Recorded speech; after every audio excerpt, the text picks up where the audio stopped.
The United States Supreme Court has overturned President Trump's reciprocal tariffs. The reason?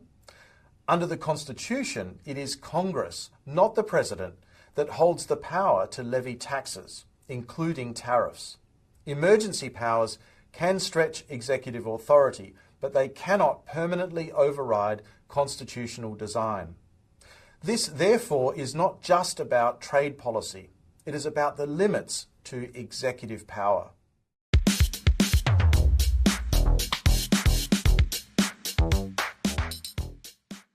Tariffs can be announced with a signature, but can they survive constitutional scrutiny?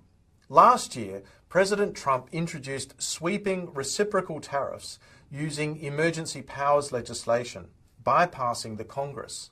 Now, the United States Supreme Court has overturned those tariffs. This is not just a trade story, therefore. It is a constitutional one. Because in the United States system, economic policy does not rest just on political will. It rests on institutional limits. Today, we examine what this ruling means and what it signals about the durability of executive trade policy going forward. Last year on this channel, I examined President Trump's reciprocal tariffs and the legal basis on which they were being introduced. At the time, I noted that under the United States Constitution, it is Congress, not the President, that holds the power to levy taxes, including tariffs. The administration relied on emergency powers legislation, including the International Emergency Economic Powers Act and the National Emergencies Act, to justify executive action. Now, the United States Supreme Court has ruled to overturn those tariffs. So today we will examine what the decision means and what it may signal about the durability of executive trade policy in the current political environment.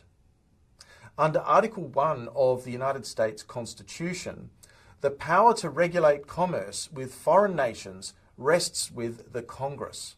Over time, Congress has delegated certain authorities to the executive branch, including matters of national security. President Trump classified trade deficits as a national security emergency, thereby invoking emergency economic powers. However, emergency powers are not unlimited. The core legal question was whether persistent trade deficits constituted the type of emergency contemplated by that particular statute. The Supreme Court has now effectively said no. So this is not merely about trade policy. It is about constitutional structure. Executive power often expands during periods of political momentum. Courts frequently defer to the executive branch in matters of foreign affairs and national security. However, executive authority can contract when political capital weakens.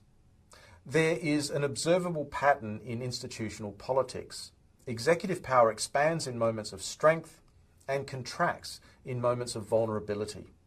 As political popularity fluctuates, judicial deference can diminish. What we are seeing here may be less about tariffs and may be more about institutional recalibration. There are several possible scenarios going forward. Firstly, Congress could attempt to codify aspects of the tariff regime through legislation. Secondly, the administration could seek alternative statutory authority. And thirdly, trade policy may simply revert to a more conventional framework. However, volatility is unlikely to disappear.